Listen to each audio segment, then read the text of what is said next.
અત્યારે નીકળી ગયા છીએ બસમાં ચડાવીને ભાવનગર. આપણો બીજો દિવસ થઈ ગયો છે ભાવનગરમાં. આ બધાને કઈ બહાર કાઢ્યા જેવો નથી ભાઈ. આવી રીતની બોડી બનાવી હોય ને પાવડર આવે છે ડીમાર્ટમાં 3 મહિનાની અંદર બોડી કેવી જોરદાર બની જાય. આપણે શું વિચારવાનું, આ બાજુ લખ્યું નો પાર્કિંગ, આ બાજુ 2 વ્હીલર પાર્કિંગ.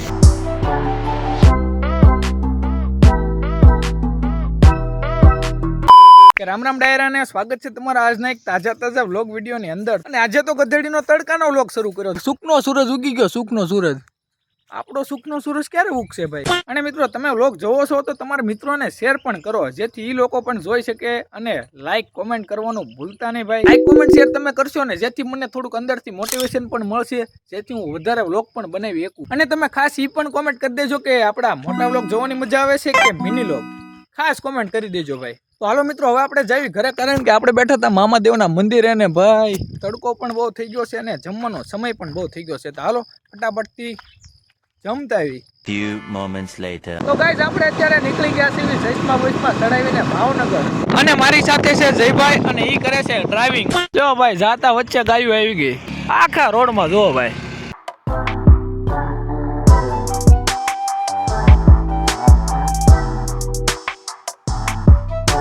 અને ભાવનગર પગીને આવી ગયા હોન્ડાના શોરૂમે, કારણ કે ભાઈ લઈને કિસે નવી ગાડી SF ડિલેક્સ.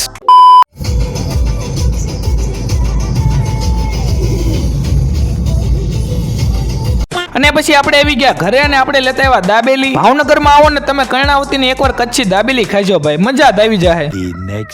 તો મિત્રો આપણો બીજો દિવસ થઈ ગયો છે ભાવનગરમાં. અત્યારે આપણે જવાનું છે ડીમાર્ટમાં અને થોડું ગાડીનું રિપેરિંગ કરાવવાનું છે. તો હાલો એ કરાવી નાખવી.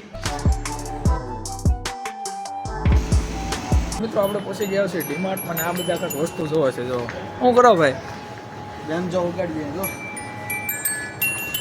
આ બધાને કઈ બહાર કાઢ્યા જેવા નથી ભાઈ.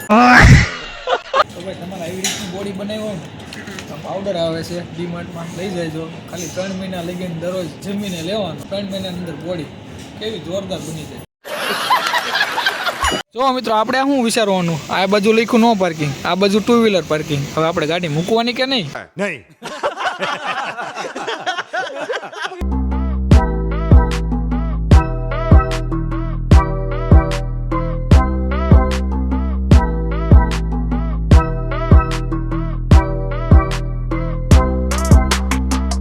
અને પછી અમે ડીમાર્ટ થી ડાયરેક્ટ આવી ગયા ગાડીને રિપેરિંગ કરાવવા. અને બધા વાહનોના હોર્નના અવાજ સાંભળીને તો મને માથું દુખવા મળ્યું. જ્યાં જોવો ના ટી ટી ટી.